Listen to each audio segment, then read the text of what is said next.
Bonsoir chers amis, à présent nous allons donc continuer notre séquence de vidéos sur les commandes sous Linux. Actuellement nous parlerons un peu des variables d'environnement, ensuite nous allons voir quelques manipulations qui seront utiles dans l'édition des fichiers texte ou bien dans la visualisation des contenus des fichiers texte. Donc c'est quoi une variable d'environnement? C'est tout simplement une variable qui contient une valeur qui sera nécessaire, n'est-ce pas, à l'utilisateur lorsqu'il fera ses manipulations. Cette variable-là est par défaut stockée dans le path, ça peut être dans le path, c'est-à-dire que dans ce qu'on appelle le chemin d'environnement, ou bien le chemin de répertoire par défaut. Lorsque je vais faire par exemple echo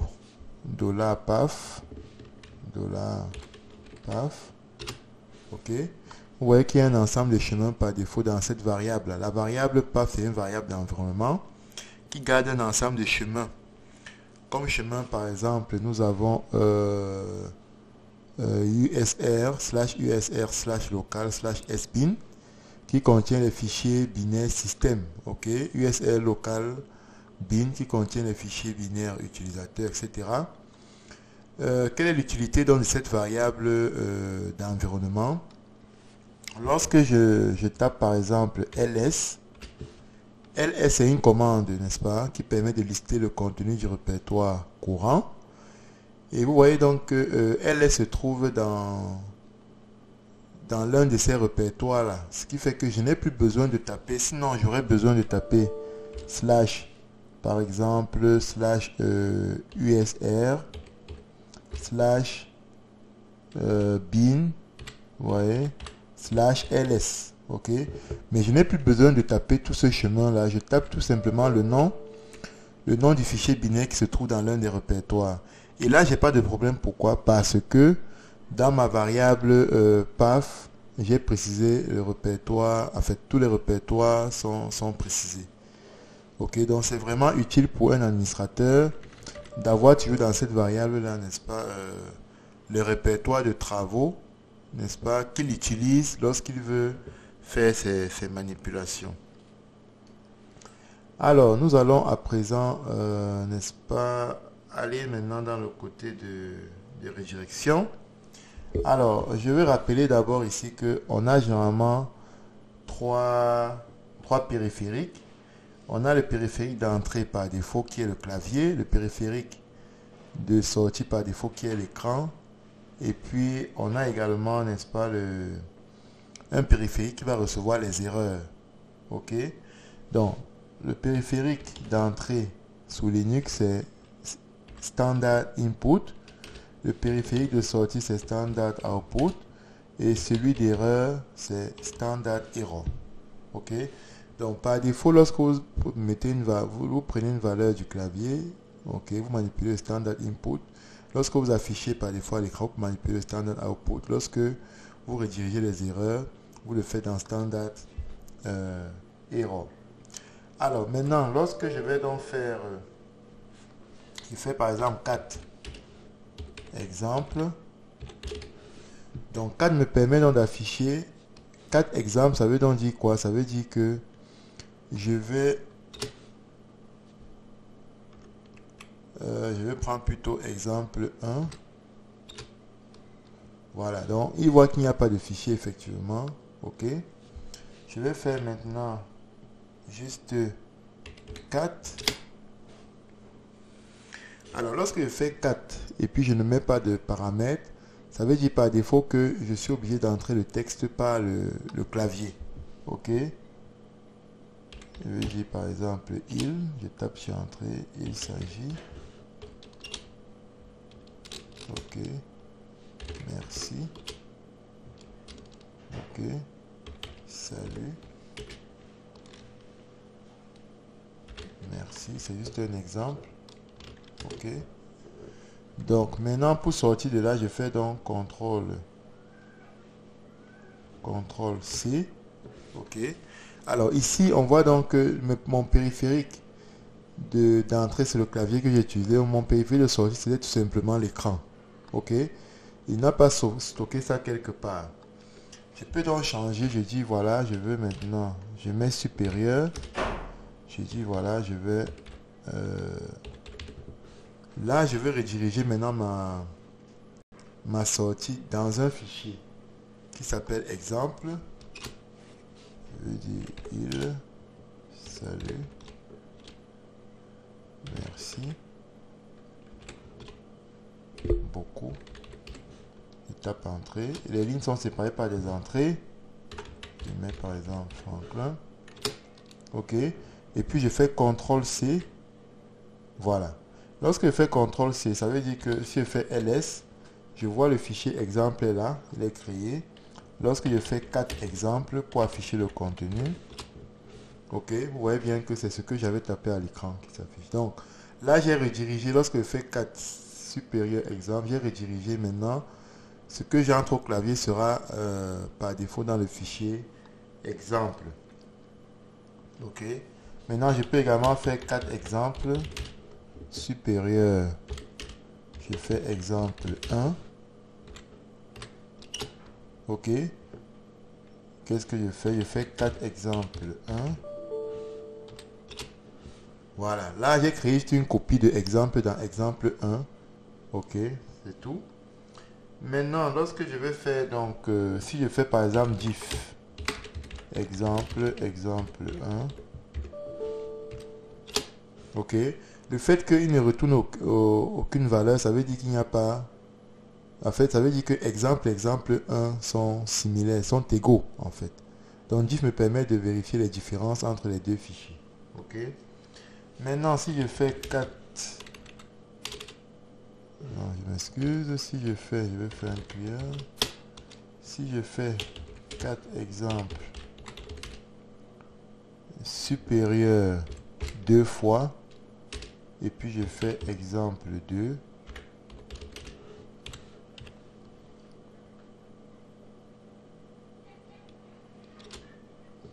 je fais 4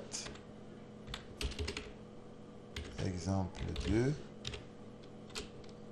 Voilà, il contient donc le contenu de exemple, puisque exemple 2 n'était pas encore créé. Mais maintenant, si je fais encore 4 exemples, exemple 2, et j'affiche le contenu, vous voyez que là, il va afficher 2 fois exemple. OK?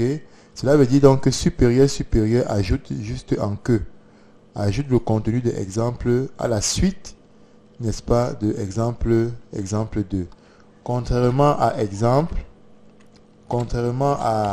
un seul supérieur qui lui va tout simplement ok, il va écraser ce qu'il y avait dans l'exemple 1 avant pour mettre le contenu de exemple. Ok, j'espère que vous pigez bien la différence. Alors maintenant, si je veux utiliser ce qu'on appelle les pipes ou bien les tubes, si je fais par exemple 4 exemples et puis je fais la barre verticale, je fais un grep, je fais par exemple salut. Donc ici je veux simplement les lignes qui ont le thème SLT. Ok, ok, vous voyez que comme résultat on a que SLT. Ok, si je fais grep par exemple je fais par exemple grep I. Ok, là vous voyez qu'il m'affiche les lignes qui ont le caractère I. Ok, donc grep me permet de filtrer le contenu du fichier. Ok, maintenant si je fais ceci, je vais modifier le fichier, je vais ajouter quelque chose.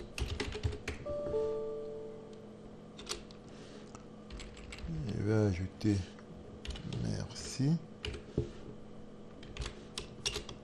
Je vais ajouter également beaucoup. CTRL-O pour valider. Et puis CTRL-X pour sortir. Alors, je vais faire 4 exemples. Alors voilà maintenant le contenu de mon fichier. Ce que je veux faire maintenant, c'est 4 exemples. Je mets la barre verticale. Je dis grep moins i. Moins i, je vais prendre maintenant OU. Donc moins i, n'est-ce pas, me permet d'afficher, d'extraire les lignes. Peu importe la casse. Peu importe la casse, ok.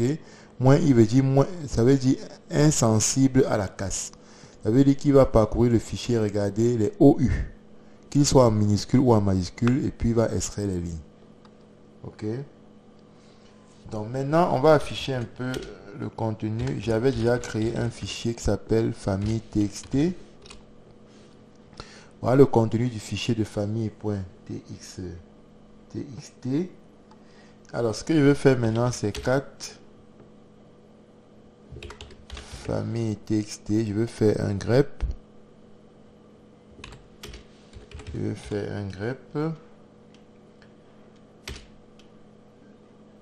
Cette fois-ci, je vais mettre PA, grep PA. Ok. Il m'affiche les lignes, n'est-ce pas, qui contiennent dans le nom, le mot PA. Je peux faire maintenant quoi encore? Je peux également faire une fois grep PA. Et puis je mets une fois famille. Ok. Il va faire la même chose. Ok. Alors, maintenant, qu'est-ce que je vais faire? Je vais afficher par exemple les fichiers qui commencent par famille. Ok. Je vais mettre un étoile. Ok, il m'affiche, n'est-ce pas? Il me dit tout simplement qu'il n'y a que ce fichier famille.txt qui est là, quoi. Donc étoile me permet de spécifier juste les premiers caractères et puis peu importe la suite. Si je veux zipper, par exemple, j'ai zip famille txt ls. Là, il va créer un famille txt.gz pour dire que c'est le zippé. Ok. Donc, qu'est-ce que je vais donc faire maintenant? Lorsque je refais ls famille étoile, ok, là il m'affiche donc le fichier qui a été zippé. Ok, mais qu'est-ce que vous remarquez? Vous remarquez bien que le zip a écrasé l'ancienne famille txt, n'a laissé que famille txt.gz. Alors qu'est-ce qu'on va faire? Si je fais Z4 maintenant pour lire le contenu du fichier zippé, famille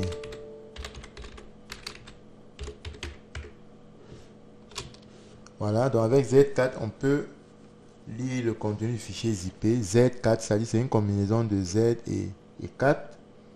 Ok. Bien, maintenant, qu'est-ce qu'on va faire? On va à présent afficher le contenu d'un fichier log. Log. Ici, je vais prendre par exemple le fichier dpkg. .log. Vous voyez que c'est un fichier dont le contenu est vraiment immense. Ok, tellement il est immense. Donc ce qu'on va faire maintenant, c'est quoi? C'est qu'on peut utiliser dans la commande soit less, soit la commande more, soit la commande most. On va voir les trois commandes maintenant. On va commencer donc par less. Je vais rappeler. Donc on va faire less. Voilà. Avec less, donc, on peut donc parcourir le fichier soit page par page ou bien ligne par ligne. Pour parcourir le fichier page par page, qu'est-ce qu'il faut faire? Il faut tout simplement appuyer espace. Ok, lorsque vous faites espace, ok, là vous parcourez page par page. Espace, vous parcourez page par page. Ok, vous appuyez sur espace, vous parcourez page jusqu'à la fin. Pour sortir là, vous appuyez tout simplement Q. Mais maintenant, si vous faites plutôt, vous appuyez sur entrée. Entrée lui parcourt ligne par ligne. Entrée parcourt ligne par ligne. Ok, ligne par ligne. Ok. Mais ce qui est intéressant avec less, c'est quoi? C'est que vous pouvez revenir en arrière, juste en utilisant les directionnels. Ok. Vous utilisez les directionnels, vous pouvez utiliser la directionnelle montante pour revenir en arrière comme je fais, vous voyez. Là, je suis en train de remonter. Ou bien la directionnelle descendante pour aller plus loin. Et ce qui est important avec less. Et là, j'appuie Q pour sortir. Alors, more est également utilisé de la même façon. More est également utilisé de la même façon. Soit j'appuie sur entrée pour aller ligne par ligne. Soit j'appuie sur espace pour aller page par page. Mais cependant, je ne peux pas me déplacer avec les directionnels. Je ne peux pas revenir en arrière. Ouais, je ne peux pas revenir en arrière. Ok? C'est ça la principale différence avec more. Et là, vous voyez qu'avec more, on a l'évolution. Vous voyez ici à 72%, 76%, 81%. Ok, je peux aller jusqu'à la fin. Voilà. Maintenant, on peut avoir également la commande most. Bon, si vous ne l'avez pas, il peut arriver que vous ne l'avez pas dans votre distribution. Qu'est-ce qu'il faut faire? Il faut l'installer avec un apt-get install most. Ok, bien entendu, il faut faire un update avant. Alors, most maintenant, lui, il peut prendre plusieurs fichiers à la fois. Il peut prendre plusieurs fichiers à la fois. On va prendre plusieurs fichiers. Je vais prendre exemple. Je vais prendre exemple 1. Exemple 1, txt. Je vais également prendre exemple 1, exemple 2, txt. Ok. Donc avec most, on peut parcourir, on peut shifter d'un fichier vers l'autre, quoi. Donc, qu'est-ce qu'il faut faire? Vous voyez que ici, il faut appuyer le 2 points. Vous voyez, le 2 points sur le clavier. Alors, il demande de choisir N majuscule.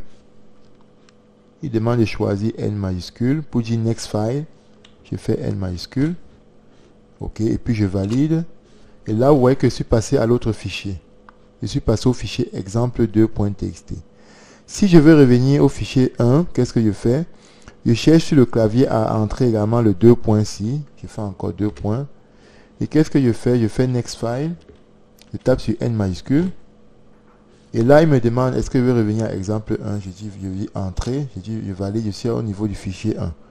Donc, most me permet donc effectivement de naviguer sur plusieurs fichiers. Donc, pour sortir de là, je fais également Q. Alors, maintenant, on va voir comment est-ce qu'on peut utiliser les commandes comme head. Head, exemple 1 par exemple. Head, je vais encore prendre var log. Je vais prendre log encore dpkg log. Donc head me permet d'afficher les 10 premières lignes d'un fichier texte. Ok. Tandis que tel comme ça me permet d'afficher les 10 dernières lignes d'un fichier texte. Donc ils peuvent être vraiment utilisés pour pouvoir extraire des contenus de fichiers. Donc ils sont très importants. Donc on peut ajouter des paramètres. On peut dire par exemple, au lieu de laisser moins les 10 dernières lignes, je peux faire tel moins 5 par exemple. Ok. Là, je n'affiche que les 5 dernières lignes. Ok. Pareillement, je peux le faire avec head. Ok. Donc maintenant, on peut donc ce qu'on va faire, c'est qu'on va dézipper. On va dézipper notre fichier qu'on avait zippé. Il s'appelait famille avec G on zip. On affiche. Vous voyez qu'il a été dézippé. Là maintenant on a le fichier famille.txt. Ok. Donc maintenant qu'est-ce qu'on va faire? Ce qu'on va faire maintenant, c'est qu'on va utiliser la commande sed. Si on fait sed-n par exemple, et je vais d'abord afficher le contenu du fichier pour voir ce qu'il y a à l'intérieur. Donc si on fait sed-n par exemple, /an/p, et je prends maintenant en entrée le fichier famille. Alors ici, vous voyez que la redirection a changé. Maintenant, c'est inférieur. Ça veut dire que je prends en entrée de la commande de gauche un fichier. Ok. Lorsque ça était plutôt supérieur, ça veut dire que le résultat de la commande de gauche était renvoyé à droite. Ok. Donc maintenant, la commande set me permet de faire quoi? Me permet de dire ceci avec l'option -n. Ça va donc faire que je n'affiche que les lignes qui contiennent AN. Ok, je n'affiche que les lignes qui contiennent AN. Je n'affiche que les lignes lorsque je fais -n. Donc si j'enlève le -n, par exemple, ok, ouais, si j'enlève le -n, on voit ici que ce qu'il va faire, c'est quoi? C'est qu'il va afficher les lignes qui contiennent AN et les lignes qui ne contiennent pas AN. Ok. Donc maintenant, si je fais plutôt ceci, je vais utiliser l'option S pour dire que je veux substituer, là où il y a les AN, je vais substituer par les ON. Ok. Bon, là, il y a une erreur. Je vais changer. Ici, il faut plutôt mettre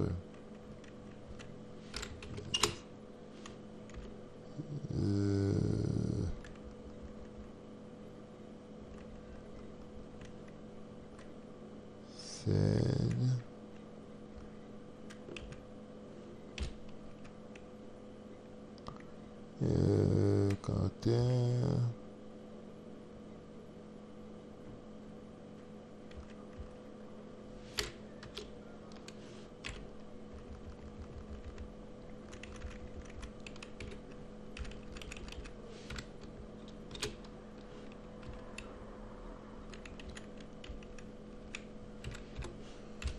Là, il y a...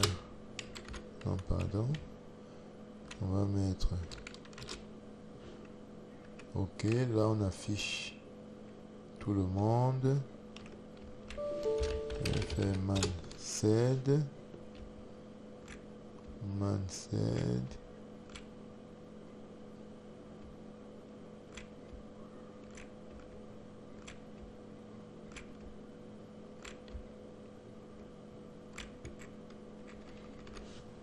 Ok, là on a S/. Ok, je vais revenir. Il y avait probablement, il y a un autre slash ici. Je vais dire ON. Ok, voilà.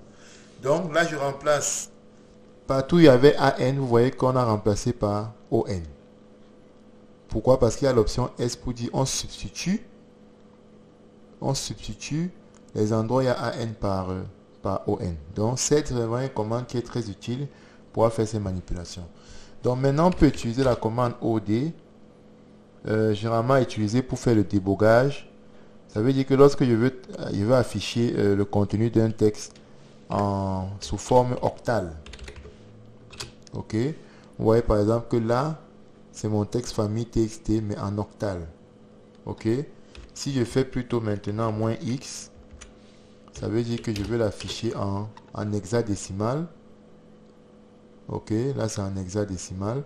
Vous voyez que là c'est en octave. Pourquoi? Parce qu'il n'y a pas plus de 7. Si vous voyez bien, mais ici on est en hexadécimal. Maintenant, si on veut convertir ça on veut avoir les caractères exacts. Voilà, vous voyez bien que là on a papa, après il y a /n pour dire qu'il on passe à la ligne suivante, etc. etc. Voilà. Donc, chers amis, voilà un peu quelques notions pour le moment que je voulais partager avec vous. Je crois que j'ai été explicite. N'hésitez pas de refaire ces séances, ok, pour avoir la main mise. On va se revoir dans l'une des prochaines vidéos. N'hésitez pas à liker si vous avez aimé et à donner des commentaires. Et également dans la description, il y a un lien pour une petite évaluation. Merci et dans la prochaine vidéo, on nous revoit dans la prochaine vidéo.